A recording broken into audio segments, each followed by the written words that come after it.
Kowe iki rak warga negara Wirata kene to. Bener. Mestine kowe weruh karo aku. Aku iki isih Atmajendra. Atmajendra ki tegese anak ratu. Aku iki ratu Gustimu, kowe iki kawulaku. Banjur kenang apa kowe jagongan karo aku nek kowe ora gelem basa karo aku. Gubuk kula sing ngadoh ratu celak ing watu. Desa kula sing mapan ana ing gunung kok ketekan priyayi agung. Panjenengan Raden Seta ingkang kestu rawuh wonten desa kula Pejagalan. Raden Seta, kula kaya ngimpi Raden. Kowe ora ngimpi iki, kowe ora ngimpi. Aku sing teka ana ing ngendi kene iki?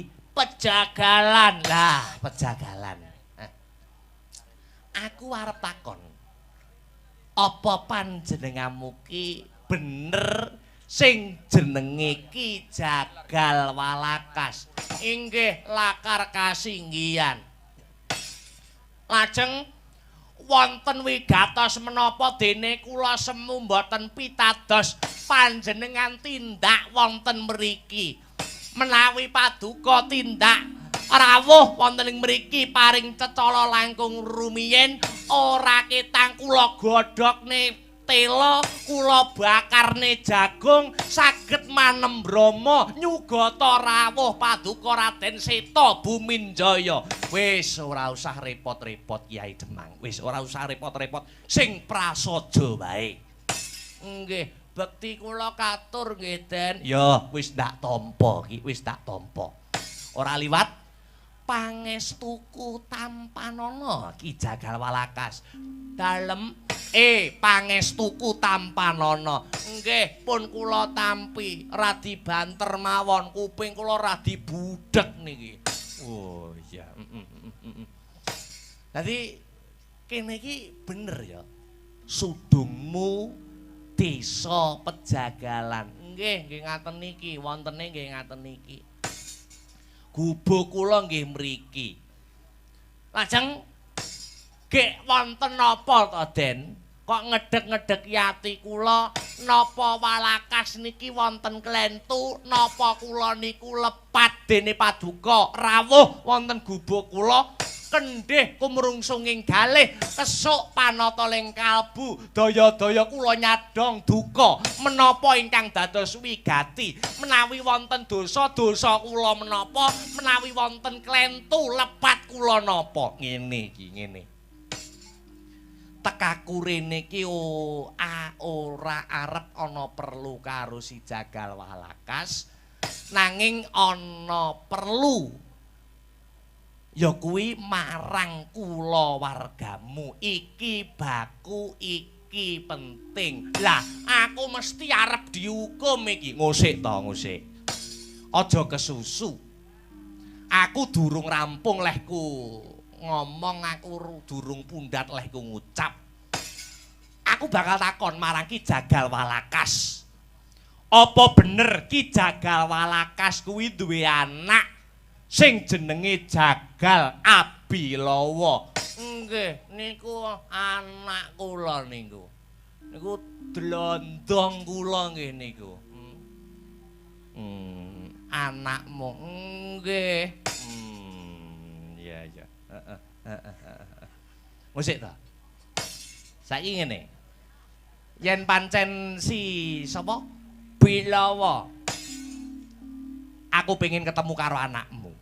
Yen to pancene kuwi duwe anak lanang sing jenenge Jagal Bilawa kuwi bener nggih. Bener niku anak kula. Bocahe piye? Gedhe dhuwur. Gaweane apa? Nggih mblehi napa-napa. Kula niku bingung kalih anak kula niku, si Jagal Bilawa niku. Napa-napa diblehi ya. Mblehi napa-napa niku mboten wonten sing ngewangi babar pisan niku mboten wonten. biasane wong mbleh kebo niku wong pirang-pirang ning Jagal Bilawa niku ijen kebo dipiting Jagal Bilawa niku pun mboten saged obah. Oh, tukang jagal kebo nggih. Lupute kebo sing dibleh nggih cocok sapi, cocok nggih wedhus, kepeksane mepet-mepete nggo tambel nggo trambul ya mblehi kirik. Oh. Kirik ya dibelek nggih. Iya. Ki ngene iki. Negara Wirata kuwi lak bakal nganake tontonan, ya. Adon-adon jago manungsa. Adon-adon jago manungsa. Lajeng aku nampa laporan saka Si Tandha Dwija Kangka kang minangka dadi mantri Pasar Gedhe negara Wirata. Yen to ana warga Wirata sing saka desa Pejagalan sing jenenge Jagal Abilawa, anake Jagal Walakas. Sing kira-kira bisa dadi jagone wong negara Wirata nandingi kridane Paman Rajamala. Upama aku kira-kira pengin ketemu karo anakmu si Jagal Bilawa ngono apa iso apa ora kira-kira? Saged mawon nyapa lho ora iso Ida. Lah bocahe ya enten biasane turu. Nek turu ning ngendi? Teng kandang guri omah. Lah turu ning ngamben awake turah kok. Wedi ngaten. Ngono nggih. Jajal. Kaya ngapa wujute, kaya ngapa dedeke? Aku kepengin weruh. Anakmu si Jagal Bilawa. Kangka kula wonten dawuh ki. Gugan nadimu si Jagal Bilawa kae ning kandang guri kae ya kok inggih ngestokaken dawuh ki.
Yayi.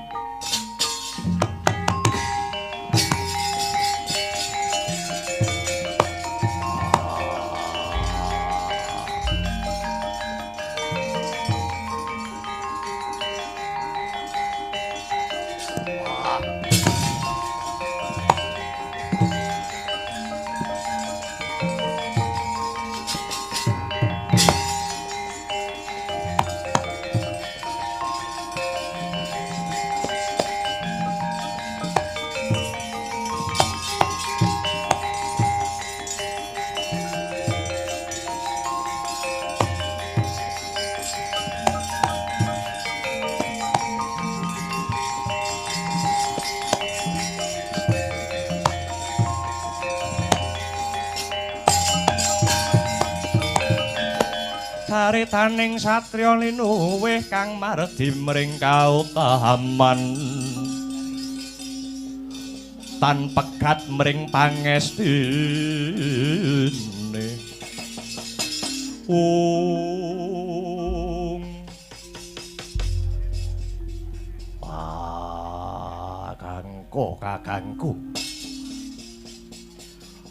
kakangku kakangku sing gugah aku iya ya Bilawa tangi ya di ana apa ana gawe tumrape Yayi Jagal Abilawa dina sakmengko negara Wirata bakal nganakake adon-adon jago menungso tekaku ana kene sarimbit kelawan Raden Seta putra dalem Prabu Matswapati ratu ana ing negara Wirata bakal njaluk tulung kelawan Siyadi Jagal Abilawa gelem dadi jagone wong Wirata ya Yayi ora sudi lho ya gene Yayi Jagal Bilawa kok ora gelem aku iki wis hafal watak wantuning para sentana praja negara Wirata. Angger ana butuhe lagi nyedhaki marang Bilawa, nyedhaki marang para kawula. Usik-usik Yayi. Aja kok gebyah uyah kabeh ora kaya mangkono. Ora kabeh kang kaya mbok kandhakake kuwi Bilawa. Aku iki hafal. Iya ning iki beda urusane Bilawa. Iki urusane babakan kawibawan kang sarta dedeg piadeke Praja Wirata. Merga Siyadi bakal ditandingake kelawan jago saka kepatihan. Jago saka kepatihan Wirata sing jenenge Raden Rajamala. Manut pamawasku ya mung Siyadi kang kuwawa bangkit nandingi kridane si Rajamala mangkata ya Yayi.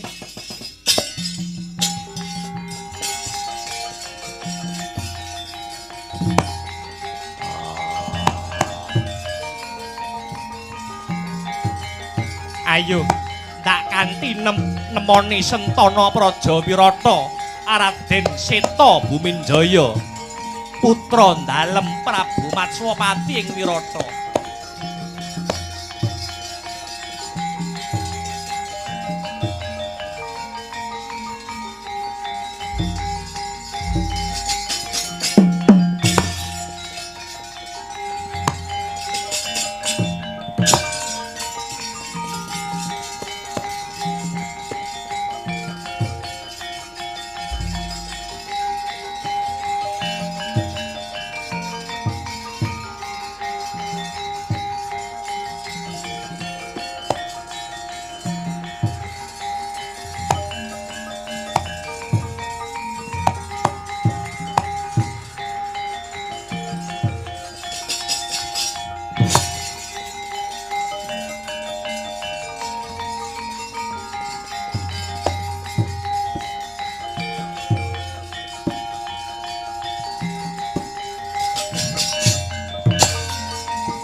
Pandita kinarya wangsit pindha kumbang ajaping tawang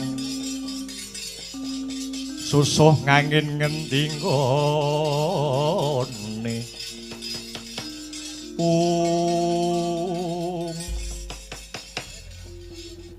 Pangapunten lho Raden. Anggenipun dumugi jagal Bilawa damel kaget paduka ingkang nembe sak pejagong ora dadi ngopo ki. Biyuh.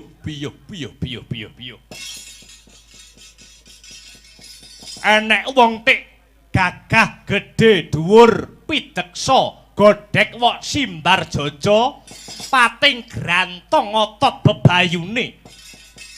Rambute diore mentelang mripate bunder sak neker. Apa dililani aku sak pejagong kelawan anakmu iki? Monggo kemawon. Bocah gedhe dhuwur. Apa bener kowe sing jenenge Jagal Bilawa?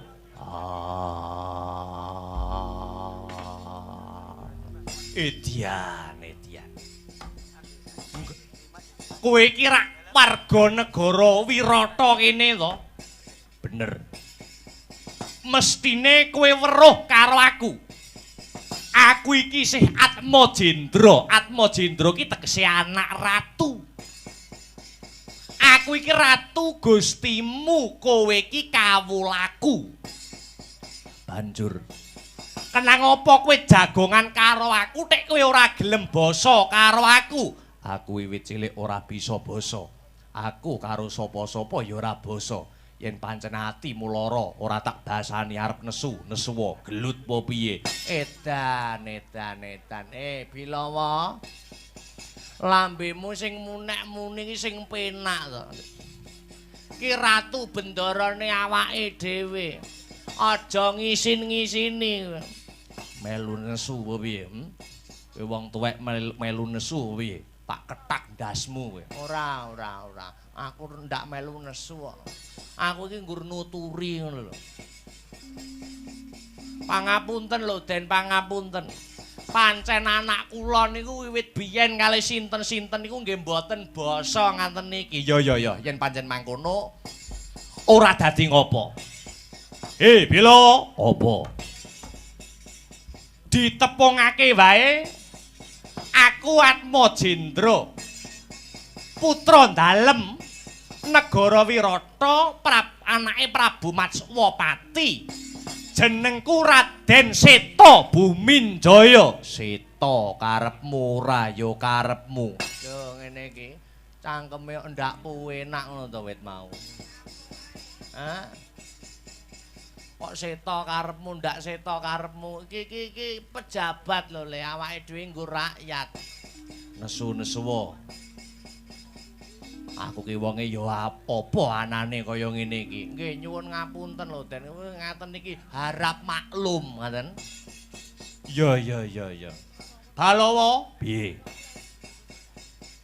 Dina sakmengko aku tak takon karo kowe. Takon apa?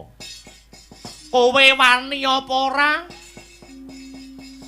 Kowe wani apa ora yen tak du perang? Wani kancamu pira maju bareng. Nek enek wong ngomongi dirungokne ngantek bar sik to, Le. Ora langsung dipedhoti ngono kuwi. Aja disauri ngono ngopo to, gumun aku. Ngapunten, jenengan omongi riyen. Ya. Nadyan aku durung weruh kridane iki. Nanging aku nitik saka omongane kuwi carane aku wis percaya nek bocah iki duweni kadigdayan kang linuwe. Duweni kasekten kang kira-kira ngungkuli kasekten ing Paman Rajamala.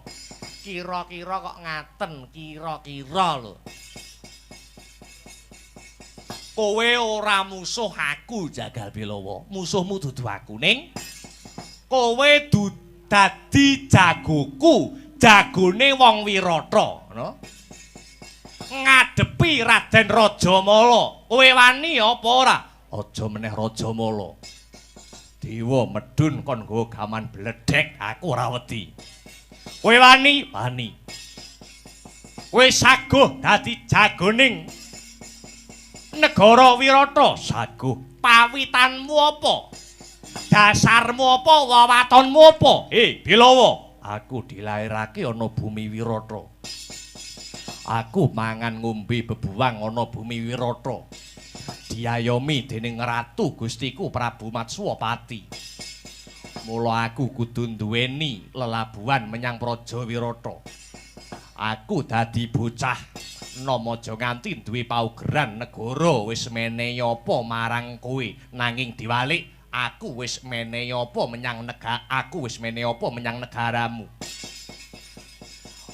Mula ora tak totohke jiwa ragaku ora mung bondo nanging nyawa uga tak udhokke kanggo sarana kamuktening Praja Wirata.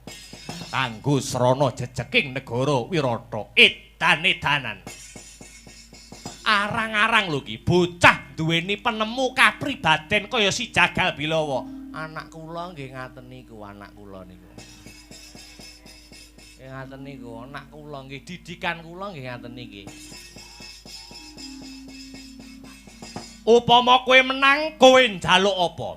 Bilawa, upama kowe menang, kowe njaluk apa? Apa njaluk tetumpakan sing metu saka toko sing anyar? Apa njaluk omah sing magrong-magrong? Apa njaluk derajat pangkat mesti tak wujuti. Aku ora njaluk apa-apa. Yen aku njaluk apa-apa, tegese nggonku maju perang gendong pamrih. Nggonku maju perang iki ikhlas pasrah sumarah mring purbaning Gusti. Yen aku njaluk imbalan saka Praja Wirata tegese tandangku ora ikhlas, aku duweni rasa kang tinumpangan wigati. Perkara kaya ngono kuwi malah ndadekke kalahe anggonku tumandang Edyan-edan. Tek iso kaya ngono kaya Tugu Waja sing dadi tekadmu Bilawa. Anak kula niku nggih ngaten niku, anak kula. Wit riyin niku anak kula ngaten sedaya. Ya, yen pancen kaya mengkono. Ayo. Bebarengan kelawan lakuku. Ya. Ki Wonten dawuh. Aku njaluk pamit ya, Anakmu tak gawana Praja Wirata. Kinarya dadi jagoning negara Wirata nandingi Paman Rajamala. Nggih. Kowe ikhlas? Nggih, kula ikhlas. Nek ikhlase kula ikhlas ning mbok diwehi napa tak rokok napa rokok ngaten. Pinten to pinten ngaten kagem. Ya ini pejabat mudhun iki mung ora pati nggawa dhuwit ni anane rokok. Nggih. Nggih, pancen kula niku kulina njaluki rokoke dalange kula niku. Nggih.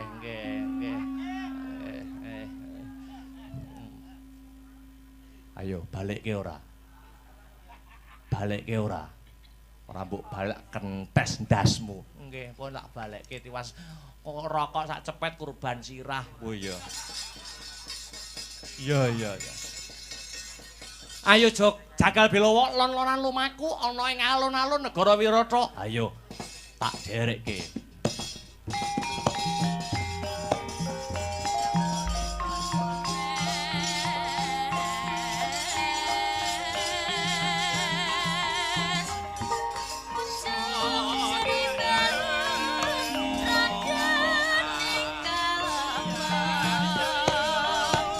Aku njaluk pamit ya Ki.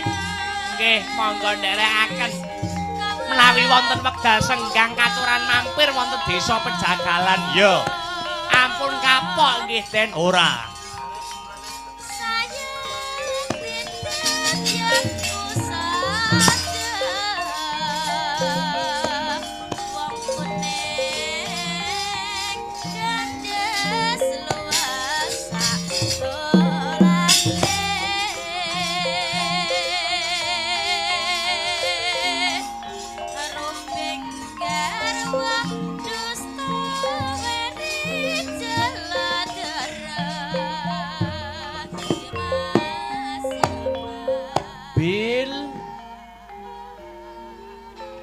Bilawa. Piye? Sing ati-ati, aja lali marang Gusti sing akarya jagat. Sing tuwajuh tekadmu aja nganti kelangan kiblating kautaman. Iya. Pun bapa ora iso menehi apa-apa ning iso menehi sangu cekelan kanggo anakku Jagal Bilawa. Iya. Iki cekelan. Apa iki? Kul buntet. Tak gawa Gawanen. Iki ana meneh. apa iki? Lulang Kebo Landhoh. Dicekel. Iya. Iki ana meneh sing terakhir. Apa iki? Minyak bulus. Nggo apa? Nggo apa? Ben awakmu iso modot. Wis. Jaluk pangestu. Sing ati-ati. Muga-muga lanang juritmu tak dongakne tekan kadohan. Muga-muga tansah unggul ing yuda ya anakku Jagal Bilawa. Aduh asu jaduk ya.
Raden Rajamala saka Cago saka Kanoman.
Rumah Wayun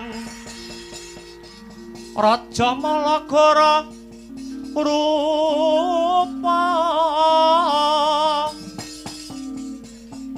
mangeses kadyangin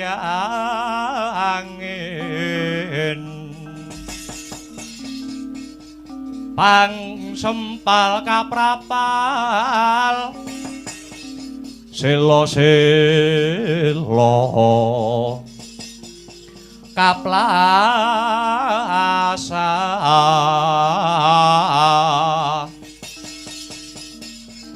satu lumayu mangungsi kagyat kakudo kang jaga bumi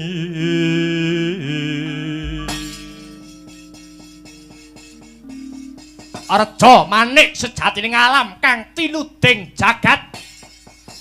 Adikku Yayi Rajamala.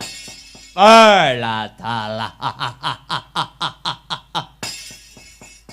Ana dawuhmu apa, Kakang? Kakang Kincaka Rupa. Dina sakmengko kowe sing tak deng-deng kaya kendhang.